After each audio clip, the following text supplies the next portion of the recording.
সিম, আলু, ধনেপাতা শীতকালে কিন্তু এই কম্বিনেশন দিয়ে মাছের ঝোল খুব পছন্দ আমার। হ্যালো এভরিওয়ান, কী অবস্থা সবার? শীতকালীন একটা দেশি মাছের ঝোলের রেসিপি নিয়ে চলে আসছি। এটা কিন্তু আমার মার হাতের রেসিপি। আমি টুকটাক যাই রান্না করি সব কিছু আমার মার থেকে শেখা। তো মাছগুলোকে হালকা করে ভেজে নিলাম।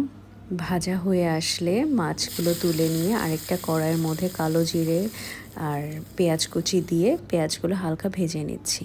তারপরে কেটে রাখা আলুগুলো দিয়ে নিচ্ছি। আলু সিম একসাথে দিব না, তার কারণ হচ্ছে আলুগুলো একটু শক্ত হয়, তাই আলুগুলোকে আগে হালকা একটু ভেজে নিচ্ছি। ভেজে নেওয়ার জন্যে তাতে সামান্য লবণ এবং হলুদ অ্যাড করে নিচ্ছি। লবণ হলুদ দিয়ে আলুগুলো যখন হালকা ভাজা হবে, হাফ ভাজা হয়ে আসলে তখন আমি কেটে রাখা সিমগুলো দিব। সিম একটু নরম হয়, তাই সেদ্ধ বেশি হয়ে গেলে গলে গেলে তখন ওটা অত ভালো লাগে না খেতে। তাই সিমগুলো একটু পরে দিয়ে হালকা ভেজে নিচ্ছি।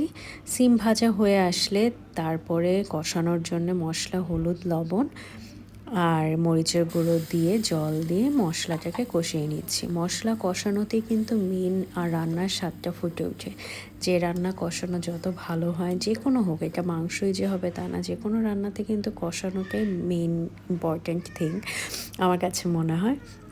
কষানো হয়ে আসলে তাতে ঝোলের জন্য জল অ্যাড করে নিচ্ছি। জলটা যখন ফুটতে শুরু করবে তখনই কিন্তু আমি মাছগুলো অ্যাড করে নিব।